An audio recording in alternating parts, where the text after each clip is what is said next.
You have some narrative in your mind that is so negative that when you look in the mirror, you see somebody worth trashing. You see what's wrong. You pick apart your appearance. And I want to reverse that, because here's the deal about self-confidence. Self-confidence begins with you. You realize the word self is in there, right? I can't give you confidence. I can give you a little boost. I can give you tools. I can encourage you. But confidence is forged in fire. It's something that's within you. And here's the thing I want you to realize about confidence. You are a confident person. That's why you miss feeling that way. You can only miss what you know. You've just been blocked from the feeling of it. And wherever you are right now in your life, I'm telling you, confidence is in there. You just got to figure out how to tap into it. If you're holding on to something that does not serve you, you are making a terrible error. It's going to cause all kinds of problems. You may blame other people or other things. You may blame the situation. It's you are the cause of the problem. The man that told me to pick up this book and read it, Ray Stanford, he had a saying. He used to say to me, Bob, you're the only problem you'll ever have, and you're the only solution. I think it might have taken me 5 years to understand it. But I do understand it. And you know something? I am the only problem I'll ever have, and I am the only solution. Don't hold on to anything that is not serving you. Reject it. You know the beautiful part about having an inductive reasoning factor? That's the part that chooses thoughts. You can accept or reject. The beautiful part of your mind, you can accept or reject anything that comes into your world. Accept or reject it. It's a choice. Don't hold on to anything that is not serving you. If we play the victim role, then we are using our personal power to be helpless. If we decide to accept responsibility, then we don't waste time blaming somebody or something out there. Some people feel guilty for creating illness or poverty or problems. They choose to interpret responsibility as guilt. And some members of the media like to refer to it as New Age guilt. These people often feel guilty because they believe that they have failed in some way. However, they usually accept everything as a guilt trip in one way or another, because it's another way to make themselves wrong. And that is not what I'm talking about.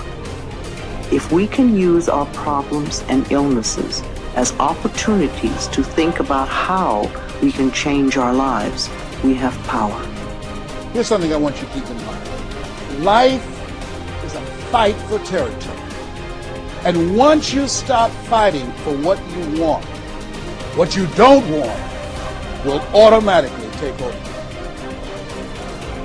In the past, if you look at it, people have perceived themselves as victims of everything around them, victims of circumstances. And then we go, oh, I'm sorry, life did not give me those wonderful things that other people have. And the simple reality is, no, if you have an issue, it's not the outside. This is what we've always, universe, give me something. We now know that our issues are internal. It's our own subconscious beliefs that we've been programmed with of disempowerment. Like when a child is growing up and getting its programs, just think of what things parents say. Oh, you don't deserve this. Who do you think you are? I mean, the parents didn't mean that for your whole life. They were trying to, goad you, needle you to make a change. So they would say these things. 95% of our life comes from those programs. So if you have disempowering beliefs about who you think you are, because you got them from other people, that's how you know who you are. These disempowering beliefs play 95% of the day in an average person's life. So I say, my wishes and desires, I want success, I want great relationships, I want all these wonderful things, I want health. I go, well, that's conscious mind, because conscious mind's creative. But as science reveals, only 5% of the day are we operating from our own personal wishes and desires. 95% of the day we operate from the programs that we got in the first 7 years. And if those programs, which psychologists have told us 70% are negative and disempowering and self-sabotaging, I say, good, apply these 95% of the day in your life. And you realize why your life is a struggle. It's not a struggle because the universe is not providing. It's a struggle because your own consciousness is not accepting. And this is where we have to change. And so getting control of your mind, taking charge of your consciousness is a way of overcoming those limitations. There are many different ways to take this control back in your life. And one of them is the ability to, like in yoga, for example, to be the master of your mind and not let it run the monkey mind. Let it run. No, I want this. Don't let this other one go. And so overcoming the old self allows us to become somebody else. And there is that period of transition. I call it the void, where there's just not a lot happening. And you just got to be able to keep going and continuously get to the end of your belief, where most people stop. I just had a fabulous conversation with someone this weekend. Broke through to the other side, and now there's so much magic happening around this person. But she's worthy now to receive it. And that is the key, because the universe only gives us what we think we're worthy of receiving. So we got to become initiated into this and understand it. Thousands of years of programming that says that we have to change things matter to matter, in three-dimensional reality. And it will take time, but to begin to connect to that resource called the quantum field and create from the field instead of from matter, there's a lot of unlearning that has to go on. You have to really begin to mentally rehearse. So you ask yourself at the end of your day, I do this every day. How'd I do? How'd I do today, bro? How'd you do? Did you do good? Where'd you fall from grace? What was it that caused you to go unconscious for the rest of the day? What was that moment? Now, if you're a student of life, you'll begin to contemplate, well, it was that person that said that thing, then I reacted, or I got this email, or things didn't go my way, and I started feeling angry or frustrated or fearful.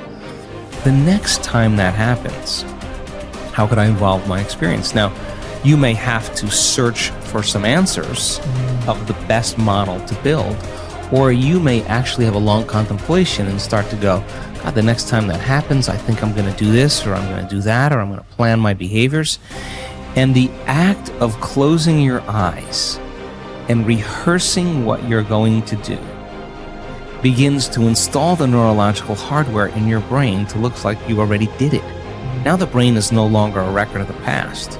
Now it's a map to the future. And if you keep installing that hardware, the hardware will become a software program, which means you'll just start acting like a happy person. Why? There's no magic there.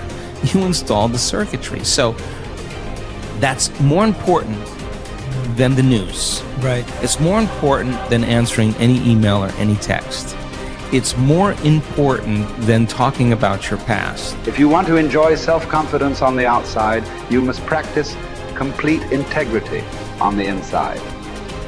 The foundation of self-confidence is for you to live your life consistent with your innermost values and principles, while thinking and acting in harmony with your highest aspirations. Men and women with the most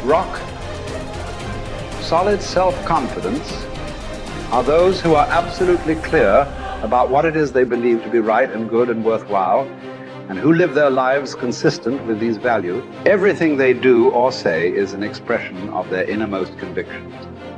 Your whole world can fall down around you, but as long as you know that you are doing the right thing, you will have a deep inner sense of calm that will manifest itself in an attitude of confidence and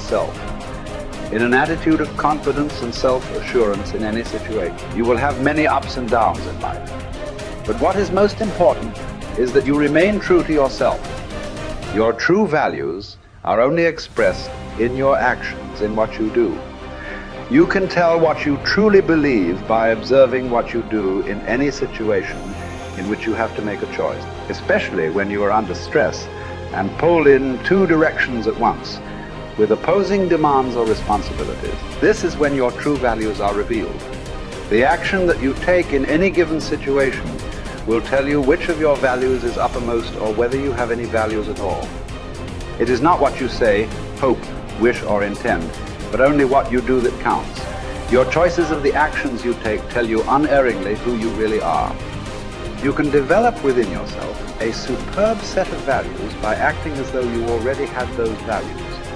You can develop integrity and courage and compassion and confidence by behaving as though you already had these qualities.